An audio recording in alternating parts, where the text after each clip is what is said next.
Have you watched a movie recently and heard the term witchcraft? Maybe you looked it up and you came across the word called Wicca, and you were wondering what it is. Well, I also am wondering what it is, and today I'm here to talk with a few experts who have been practicing the craft for a few years. They all have their own viewpoints. Today we are traveling to Bethlehem, Pennsylvania, to talk with Mark Teseny. What is Wicca to you? What does it mean to you? To me, it's a way of life. It's a faith path. It's my religion. It's my belief structure. It's how I live every day and how I treat the world and pretty much everything I do.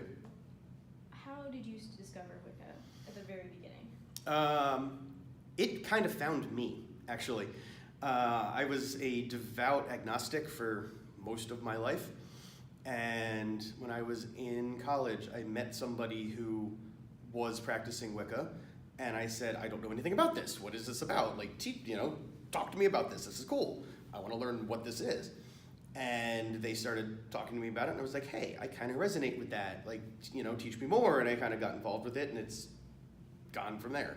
That was 16 years ago now, I think. Okay. What do you believe as far as the practice goes of every day? So the great thing about Wicca is that it's all around us all the time since it's nature-based. So for me, every day that I'm going about my daily business, I'm always looking for the nature that's around me. I'm always surrounded by that faith to myself. As far as daily practices go, it's big things like, remembering when you sit down for a meal, remembering that the God and the Goddess provided the food for you, that kind of thing. But it's also little things, just going out and, on a day like today where it's beautifully sunny, going out and letting that sun hit you and just kind of basking in that warmth and that brightness and just letting that kind of fill you and that energy kind of fill you. Do you use any clairvoyance, ESP, telepathy, or does anybody use that? To an extent, we do. There are people who have that ability more than others, just kind of naturally. It's not necessarily something that we teach within the tradition. We do have a couple of things that are similar that we talk about. One is because we're all practicing the same tradition, and there's 500 something of us around the world, we have this kind of group mind idea where I'll know that something kind of happens somewhere else. I'll feel like a little shift in this energy that kind of exists between all of us. And there's also, the more connected you are to deity, to the God and the Goddess, you will also get kind of messages and ideas and stuff from them. So you'll be thinking about something or somebody asks you a question and all of a sudden you'll have an answer and you're like, but I didn't know that. And it's kind of just that, information comes to you from them. And but as far as reading your mind right now, no, nothing like that. So this pendant represents the attainment of the third degree of Wicca. In my tradition and other traditional types of Wicca, there are 3 degrees. Third being the highest level you can attain. And this particular pendant is the triangle represents the first degree, the pentacle represents the second, and then take it out from the fold here, the pentacle with the triangle both represents the third. So that's why that pendant. I know when we met, I said that Wicca is kind of an umbrella, and you didn't agree. That is correct, yes. That's fine.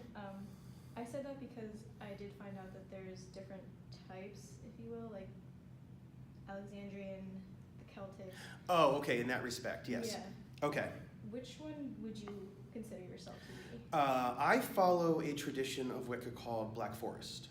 It was started here in Pennsylvania by Silver Ravenwolf, who's also an author. And it is a combination of Celtic Wicca, Celtic shamanism, There's some Germanic practices thrown in, so some kind of like Norse kind of stuff. And then there's also a focus on the PA Dutch folk magic, since it was created here and she has a background in that. So if I wanted to join the realm, what would you tell me to do? Well, Wicca in general, or to join Black Forest, because that's kind of different. Black Forest. All right, so for Black Forest, you would find somebody that is in it. So say you came to me and said, hey, I'd like to join Black Forest. We'd sit down, we'd talk about it. I would find out where your level of experience with Wicca is. Black Forest doesn't accept anybody brand new. So I would, if you had no experience prior, I would probably recommend going to some kinds of study groups, doing some reading on your own, getting a little bit of going to public rituals, things like that. Get some experience, and then 6 months, a year later, we'll sit back down, we'll talk about your experiences, and then we can bring you in.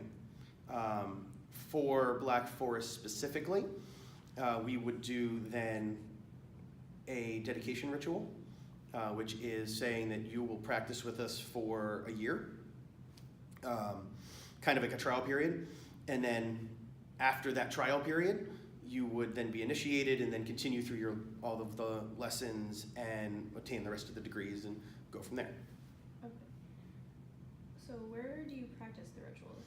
Do you have a certain place that you all meet, or? For my personal coven within Black Forest, we meet at my house.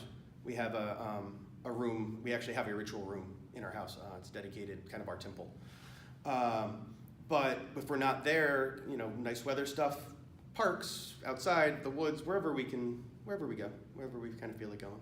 And what, do you have a specific book that you use to do the rituals, or do you just do as you feel? There are rituals that exist within Black Forest that are, I don't want to call them official, but that are there and we can use whenever we want. But part of what makes Wicca unique as far as religions go is that it's very personal. And so we will challenge ourselves a lot of times to write our own rituals. What does this Sabbath mean to you, kind of thing. And like we'll assign to our students, like, go write Beltane. Beltane's the next one coming up here. What does it mean to you? Go off, write it. Now there are certain parts when you're in a tradition that exist. The circle casting, your quarter calls, your altar devotion, stuff like that. Those exist. Those are always the same. But the kind of meat of the sandwich, if you will, that we usually leave up to, personal interpretation and kind of see what everyone wants to do and let people be creative with it. Okay, can you tell me about the different holidays that you observe in Black Forest? Well, we do all 8 of the Sabbaths. So that's Yule, Imbolc, Ostara, Beltane, Midsummer, Lammas or Lugnasa, depending on who you talk to, Mabon, and Samhain. Those are the 8. Mm-hmm. Next, like I said, the next one coming up would be Beltane. We also do the Esbats, which are the full moons, or at least we try to. Those are a little bit harder because there's 13 of them once a month, so they don't always schedule out. But we also try to celebrate those. Some in Black Forest, the people who have a whole lot of time to dedicate to it, also do the new moons. I don't have time for that. It's hard enough to get some of the other stuff done. But the majority of us just do try to do the Esbats, and we all do the 8 Sabbats a year. Are you familiar with the TV show American Horror Story? Yes. Okay, and I assume you've seen the Coven Yes. season. Yes, I did. Okay, what are your thoughts about that? Like, how true is that? There were parts that were true. Overall, I liked it. It was a great TV show. Okay. I wouldn't show it to a student to teach them anything about, how Wicca goes. Because if I could actually make, magic like that, that'd be cool. But I can't. So, it was okay. I've seen things that have been far worse as far as how it's represented us. And I don't remember her name, the daughter who was kind of like the herbalist, in the beginning, forgetting the end when she ripped out her own eyes and all that. But in the beginning, the kind of stuff she was doing is closer to the kind of stuff that is actually happening. But it was obviously an over dramatization of the real world. So what would you like people to know about Wicca? Oh, that's a loaded question. There's a lot. Don't believe everything that you see in the news. Don't believe everything you see in the movies. We're not off running around sacrificing goats and cutting the heads off of chickens and all of that. We are really a very peace-loving group of people. We love nature. We love humanity. We're not all of the bad things that have kind of been painted on us for all of the years that it has been painted. That's the thing I try to represent to everybody as much as I can. Now that we have been briefly introduced to the religion, we can see that no one can turn a person into a frog, no matter how much you want to. However, if you would like to experience a real ritual, please join us this Sunday, May 6th, 3 p.m. at the Louise Moore Park in Easton to celebrate the Festival of Beltane. See you there.